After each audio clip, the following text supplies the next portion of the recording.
ഈ തെരഞ്ഞെടുപ്പിലും പരാജയപ്പെട്ടാൽ കോൺഗ്രസിൻ്റെ ഭാവി തന്നെ ചോദ്യമുനയിലാകുന്ന ഒരു സാഹചര്യമാണ് ഉണ്ടാകാൻ പോകുന്നത്. അവിടെ എല്ലാ തന്ത്രങ്ങളും പയറ്റുക എന്നത് സ്വാഭാവികമാണല്ലോ. ഇവിടെ ഇപ്പോൾ ഈ സൂചിപ്പിക്കുന്ന അടൂർ പ്രകാശിൻ്റെ പേരിലേക്ക് തന്നെ നമ്മൾ വരുമ്പോൾ അവിടെ അടൂർ പ്രകാശ് മത്സരിക്കുകയും ജയിക്കുകയും ചെയ്താൽ പിന്നീട് ലോക്സഭയിലേക്ക് ഒഴിവ് വരികയാണ്. അവിടെയും കരുത്തനായ ഒരു എതിരാളിയെ കണ്ടെത്തി മത്സരിപ്പിക്കേണ്ടതായി വരും. 6 മാസത്തിനകം അവിടെ അടുത്ത തെരഞ്ഞെടുപ്പിലേക്ക് പോകേണ്ടതായി വരും. ഇപ്പോഴത്തെ രാഷ്ട്രീയ സാഹചര്യം പൊതുവെ UDF അനുകൂലം എന്ന് പറയുമ്പോഴും പലയിടത്തും തദ്ദേശ തെരഞ്ഞെടുപ്പിൽ പോലും ഇഞ്ചോടിഞ്ച് പോരാട്ടം നടന്നിട്ടുണ്ട്. വലിയ വോട്ട് വ്യത്യാസം നമുക്ക് കാണാൻ പറ്റുന്നില്ല. അത് മണ്ഡലങ്ങളുടെ കണക്ക് പരിശോധിച്ചാൽ പോലും 80 സീറ്റുകളോളമാണ് ഈ മണ്ഡലങ്ങളുടെ കണക്ക് പരിശോധിച്ചാൽ മുന്നിട്ട് നിൽക്കുന്നത് എന്ന് മനസ്സിലാക്കാൻ പറ്റും. അപ്പോൾ പോലും അതൊരു വലിയ മാർജിനൊന്നുമല്ല. അങ്ങനെ ഒരു പശ്ചാത്തലത്തിൽ അതായത് ഈ MP മാർ മത്സരിച്ച് ജയിച്ചാൽ പകരമാര് എന്നതുകൂടി അവർക്ക് ആശയക്കുഴപ്പം സൃഷ്ടിക്കുന്നുണ്ടോ?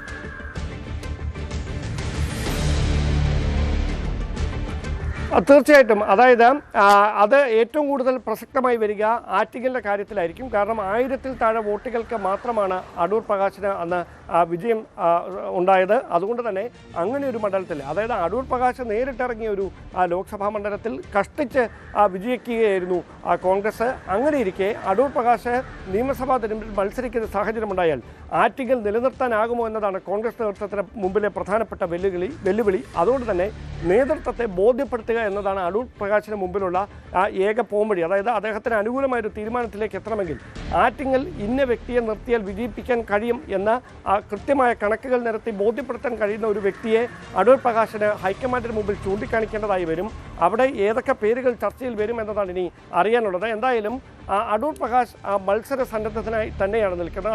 അദ്ദേഹത്തിൻ്റെ ഏറ്റവും അടുത്ത വൃത്തങ്ങളോട് ഹൈക്കമാൻഡിലെ നേതൃത്വത്തോടൊക്കെ കാര്യങ്ങൾ വ്യക്തമാക്കിയിട്ടുണ്ട്. UDFിൻ്റെ കൺവീനർ കൂടിയാണ് അടൂർ പ്രകാശ്. എന്തായാലും ചർച്ചകൾ ഒരു വശത്ത് അങ്ങനെ സജീവമായി തന്നെ പുരോഗമിക്കുകയാണ്. നേരത്തെ സൂചിപ്പിച്ച പോലെ ജയസാധ്യത മുൻനിർത്തി മാത്രമാണ് ഈ സ്ഥാനാർത്ഥി നിർണ്ണയം നടക്കുകയെന്ന് നേതൃത്വം പലതവണ സംസ്ഥാന നേതാക്കളെയൊക്കെ അറിയിച്ചു കഴിഞ്ഞു, ഗ്രൂപ്പ് നേതാക്കളെ അറിയിച്ചു കഴിഞ്ഞു. അതായത് ഗ്രൂപ്പ് താല്പര്യങ്ങൾ നോക്കിക്കൊണ്ടിരുന്നാൽ ജയസാധ്യതയെ അത് സാരമായി ബാധിക്കുന്ന സാഹചര്യം വരും. അതുകൊണ്ട് ജയസാധ്യതയ്ക്ക് മാത്രം മുൻതൂക്കം കൊടുക്കുക, മറ്റു കാര്യങ്ങളൊക്കെ പിന്നീട് എന്നൊരു നിർദ്ദേശമാണ് ഹൈക്കമാൻഡിൻ്റെ ഭാഗത്തു നിന്നുണ്ടായിരിക്കുന്നത്. അങ്ങനെയാണ് സ്ക്രീനിംഗ് കമ്മിറ്റി നടത്തുന്ന ഈ ഷോർട്ട് ലിസ്റ്റ് ചെയ്യുന്ന ലിസ്റ്റിൽ അടക്കം ജനപ്രീതി ഉള്ള നേതാക്കളുടെ പേരുകൾ അത് യുവമുഖങ്ങളും വനിതാ മുഖങ്ങളും MP മാരും അടക്കം ഇടം പിടിക്കുന്ന സാഹചര്യം ഉണ്ടായിരിക്കുന്നത്. അവിടെ ഹൈക്കമാൻഡിൻ്റെ തീരുമാനമായിരിക്കും നിർണായകമായി മാറുക. സ്വാഭാവികമായി 2 പേർക്ക് അവസരം കൊടുത്താൽ കൂടുതൽ പേർ അവകാശവാദവുമായി രംഗത്ത് വരുന്ന സാഹചര്യം ഉണ്ടാകും. അവിടെ അവരെ അനുനയിപ്പിക്കാനായി നേതൃത്വം മുമ്പോട്ട് വെക്കുന്ന ഉപാധികൾ എന്തൊക്കെയായിരിക്കും എന്നതൊക്കെ വലിയ തരത്തിൽ ചർച്ച ചെയ്യപ്പെടും. നിലവിൽ ഈ സാമുദായിക സമവാക്യങ്ങൾ കൂടി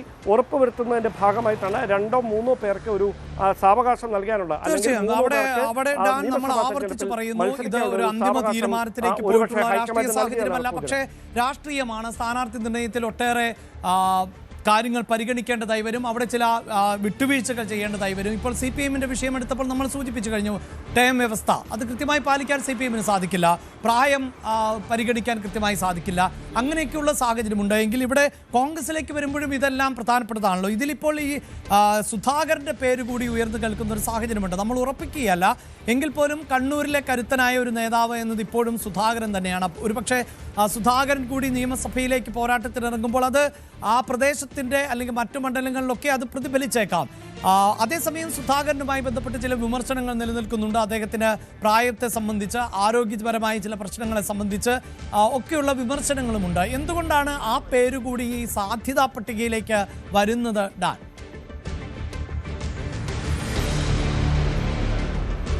CPM-മായി നേർക്കുനേർ പോരാട്ടം നടക്കുന്ന ഒരു സ്ഥലമാണ് കണ്ണൂർ. മാത്രമല്ല ആശയങ്ങൾ കൊണ്ടുള്ള ഒരു പോരാട്ടത്തിനപ്പുറത്തേക്ക് വൈകാരികമായി പലപ്പോഴും നേതാക്കൾ പ്രതികരിക്കുന്നതാണ്. കഴിഞ്ഞ ദിവസവും നമ്മൾ അത്തരം സംഘർഷങ്ങളൊക്കെ കണ്ണൂരിൽ കണ്ടതാണ്. അങ്ങനെ ഒരു സ്ഥലത്ത് CPM-നെ ഏറ്റവും അധികം തലവേദനയായി മാറിയ കോൺഗ്രസിൻ്റെ മുതിർന്ന നേതാവായ K. സുധാകരൻ മത്സരരംഗത്തേക്ക് വരണം എന്ന താല്പര്യം അദ്ദേഹം പങ്കുവെക്കുമ്പോൾ, അല്ലെ അദ്ദേഹത്തോട് അടുത്ത വൃത്തങ്ങൾ പങ്കുവെക്കുമ്പോൾ അതിനോട് ഏത് നിലപാടായിരിക്കും പാർട്ടി നേതൃത്വം ഹൈക്കമാൻഡ് സ്വീകരിക്കുക എന്നതാണ് അറിയാനുള്ളത്.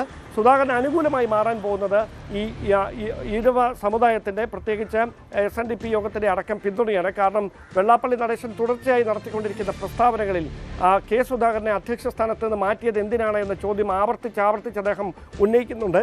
അതിനിടയിൽ നിയമസഭാ തെരഞ്ഞെടുപ്പിലുള്ള സ്ഥാനാർത്ഥി പട്ടികയിൽ സുധാകരനെ വീണ്ടും ഒഴിവാക്കുന്ന ഒരു സാഹചര്യം, മാറ്റി നിർത്തുന്ന ഒരു സാഹചര്യം ഉണ്ടായാൽ സാമുദായികമായി അതൊരു തിരിച്ചടി ഉണ്ടാകുമോ എന്നൊരു ആശങ്ക കോൺഗ്രസ് നേതൃത്വത്തിനുണ്ട്. അതുകൊണ്ടാണ് K. സുധാകരൻ്റെ പേര് വീണ്ടും സജീവമായി ചർച്ചകളിൽ നിറയുന്നത്. അതേസമയം അദ്ദേഹവുമായി ബന്ധപ്പെട്ട് നേരത്തെ ഉയർന്നു വന്ന അദ്ദേഹത്തിന് ആരോഗ്യപരമായ ചില പ്രശ്നങ്ങളുണ്ട്, അനാരോഗ്യമുണ്ട് എന്ന തരത്തിലുള്ള വിവരങ്ങളൊക്കെ പുറത്തു വരുമ്പോൾ അതിനോട് അത്തരത്തിൽ ഒരു പ്രശ്നങ്ങളും തനിക്കില്ല, താൻ പൂർണ്ണ ആരോഗ്യവാനാണ് എന്ന് ആവർത്തിച്ച് പറഞ്ഞുകൊണ്ടാണ് നേതൃത്വത്തിന് മുമ്പിൽ മത്സര സന്നദ്ധത കെ സുധാകരനും പരോക്ഷമായി വ്യക്തമാക്കിയിരിക്കുന്നത്.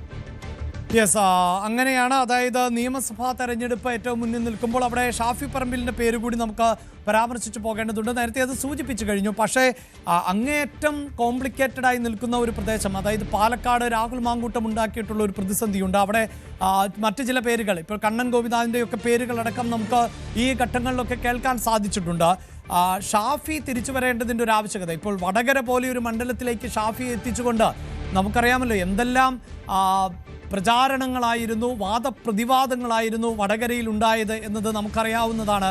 ഇപ്പോഴും ഈ രാഹുലുമായി ബന്ധപ്പെടുത്തിക്കൊണ്ട് ഷാഫിയുടെ പേര് ഉയർത്തി കാണിക്കാനൊക്കെ വലിയ ശ്രമങ്ങൾ രാഷ്ട്രീയ എതിരാളികളുടെ ഭാഗത്ത് നിന്നൊക്കെ നടക്കുന്ന സാഹചര്യത്തിൽ ഉണ്ട് താനും. അവിടെയാണ് ഷാഫിയുടെ പേരും വീണ്ടും സജീവമായി തന്നെ കേൾക്കുന്നത്. ഡാൻ,